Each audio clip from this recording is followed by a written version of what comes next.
guys! Chris here of TF Arc Legends. Thanks for clicking on this thumbnail, finding yourself here most likely by mistake. Some of you have been creepy crawling into my comments and DMs about particular processes I use, so I thought I would just do a short video starting with how I go about shaping and texturing rocks and rock formations for my dioramas. If you dig the video or find it helpful in any way or have questions, let me know in the comments and I'll dive into some more stuff. Or if you thought this whole video was total butt, let me know in the comments. Also, if you have any tips or advice for me to try out, please let me know. I am here for it. Now, let's do the thing. I've got a 1-inch piece of foam you can grab from a Home Depot if you don't have any just laying around the garage. You can see the random outline I've drawn for the shape. Looks like a shark fin.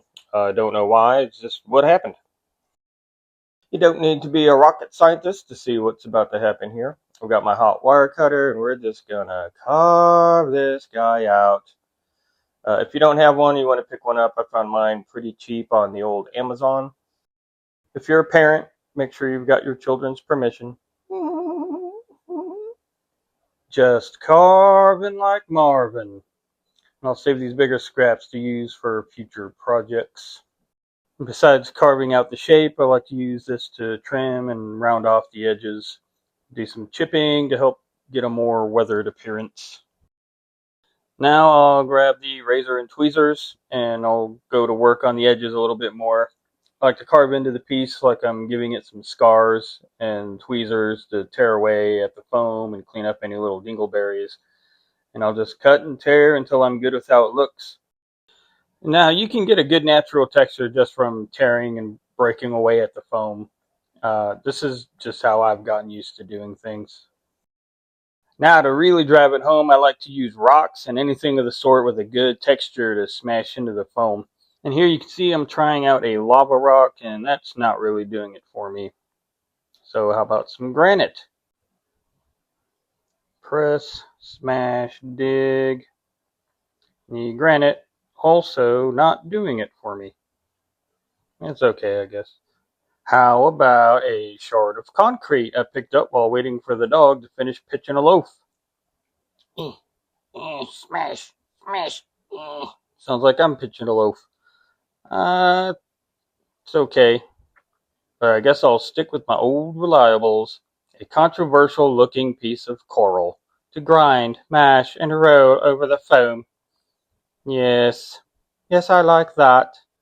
Oh, and it's the steamroller maneuver. She didn't see that coming. It's pretty good, I like that. And my personal favorite, a chunk of petrified wood with a different texture on 3 sides. And I'm gonna smash and press, and he is way easier to use because it's got the weight and it's got the juice. And I like how that's looking, so I'm gonna stick with this for a bit. And I'll bounce back and forth between the petrified wood and the coral until I've reached a coverage pleasing to mine own eye. And that looks pretty good. Let's seal it up with some Podge and get some primer on it. A heads up, when you coat your project, whether it's Mod Podge or just paint, take it easy. You don't want to apply anything too heavy-handed because it can fill in the pits and cracks you worked so hard to attain. And that's one of many reasons why I like using an airbrush for that fine spray. Now this is all dried up. I will grab said airbrush because it is time to prime. And to show what you can get out of texturing, I'm going to throw a gray wash on here. Wash is just a diluted paint, usually a 50-50 paint and water mix. But you can see how the wash will run and pool and settle into the pits and cracks that I smashed into this piece of foam. They'll dry darker than the flatter areas, leaving a more detailed look. Once this is dry, I'm going to add another coat of this gray wash, and once that is dried, I'll do another coat of a black wash to hopefully darken those features even more. And there it is. You like that rock? I'd climb that rock. I'd climb that rock all night long. You can see where the wash got busy on the texture and gave a nice gritty look.